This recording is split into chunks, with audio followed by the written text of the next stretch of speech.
All right, so Murtala is here, Captain. Yesterday, some 16 new judges were sworn in as Court of Appeal judges. Absolutely. Yeah. It was a great moment to see some of my favorite people in there. So yesterday, congratulations to them. Yesterday at the presidency, Akufo-Addo had the opportunity to swear in some of these judges that you see on your screen over there. Very beautiful.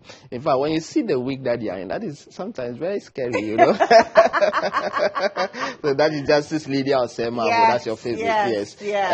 Yao Opon, the director of the Ghana School of Law, in there receiving their authority from the president, Nana Akufo-Addo. So Justice Francis Obri, also on your screen there, receiving his moment with the president. So yesterday, 16 of them, in fact, all the 16 that were nominated, all of them passed through, and then they were sworn in. Of course, the president, you know, when you go to school, those days when you go to school, they mark the register. When Lily Muhammad. Present safe. Sometimes present out.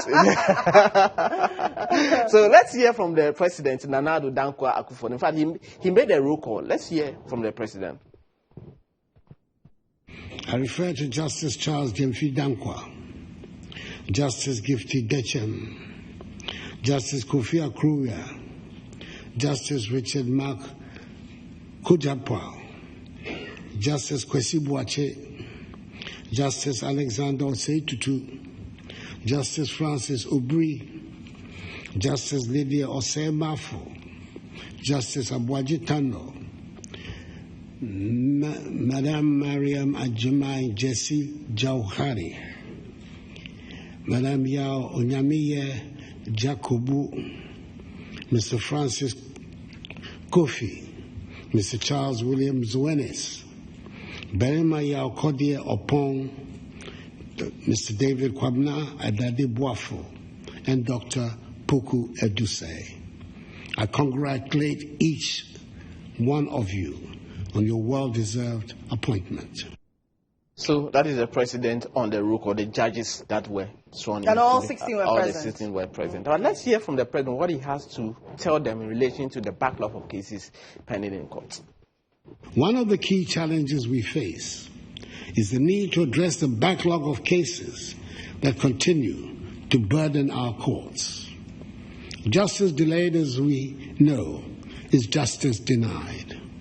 It is imperative that we find innovative solutions to expedite the resolution of cases and ensure that justice is delivered in a timely manner.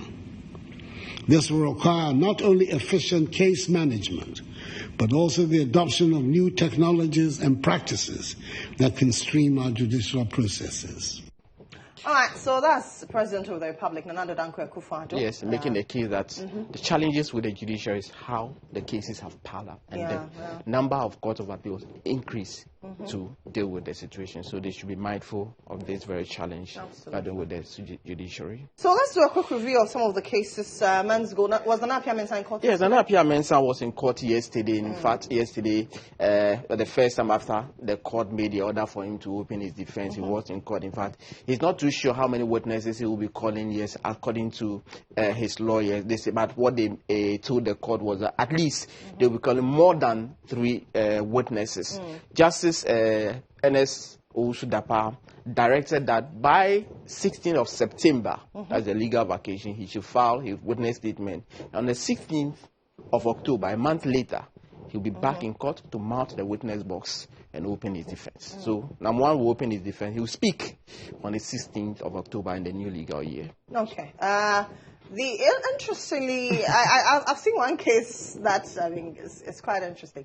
That's the contempt case against the member of parliament for Nsawam Prison. Yes, so yesterday and he's been convicted. Yes, yesterday was quite interesting at the High Court, Land Court 1, presided over by Justice Abina Opon Ajindoku. And in fact, this is the judge that dealt with the Ekuapin Polos. The same judge that sentenced Ekuapin Polos to 90 days in prison for that particular act some time ago. So he said what the MP was involved in some issue that was subject of a contempt of court, and the court attention was. But in fact, he admitted the offense and pleaded guilty to it. So yesterday, Justice Ajindoku sentenced him, and in fact, the court said, "You are not an ordinary member in society, but the court is minded to impose a custodial sentence. Therefore, he was spared jail sentence, but the court imposed a fine of 600 penalty unit, and the penalty unit is 12 cedis. So multiply by 600, 7,200. So yesterday he had to pay the money before he went to Parliament. Yes. To observe the budget, media budget presentation. So in the morning it was hot before he went. So no matter who you are, the law will always catch up with you. The law is no respecter of any person, of course. Yeah. So.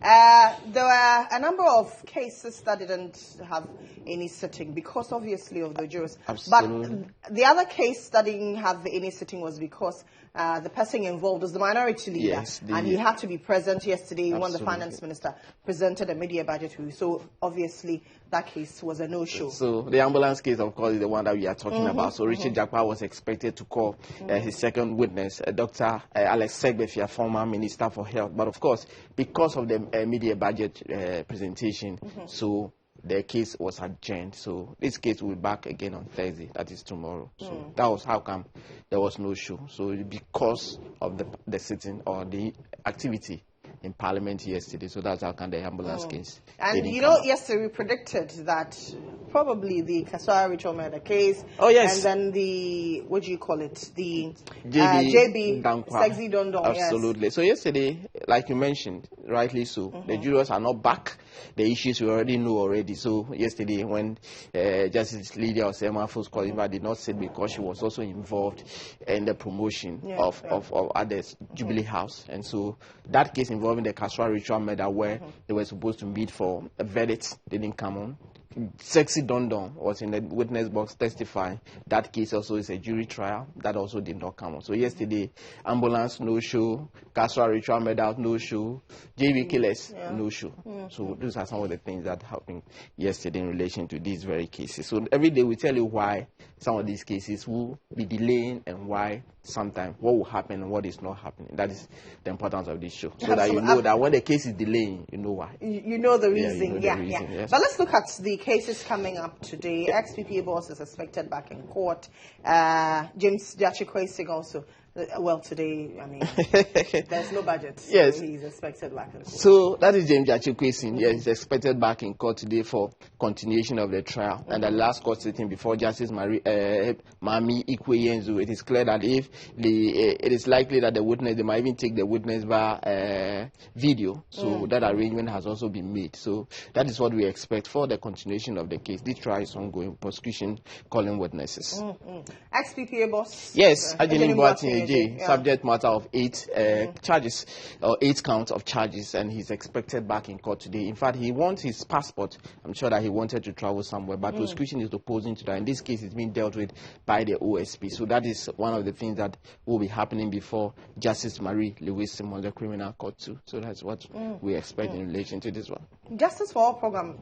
Yes, one of the important programs that you look forward to, the Justice for All program. Today, the program is touching base at the Nsawam medium prisons. Over the weekend, earlier in the week, we saw that the team was in Kumasi, and we know the story of a 14-year-old juvenile who has been discharged but has been unlawfully kept on remand for quite a very long time. In fact, Justice Homia is demanding an investigation into that. So that is the concept, that is the beauty of, or that is the significance or the objective of the Justice for All. Storm the prisons, those who have been on remand for so long, either to, if convicted, they wouldn't have even spent that much time in prison. So the program is now going to the prisons to identify those people, and justice is served on them. So today, with Justice Efia-Sewa Saribotri, and of course, one of the new justices of the Court of Appeal, Justice Lydia Osema, the team, Justice for All team,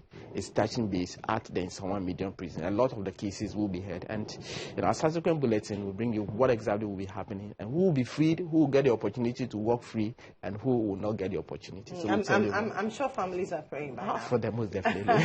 Thank you very much, Thank Captain. You, so that's Murtala Inusah. I'm bringing us all the happenings in court as we have it here on the show. That's it for court today.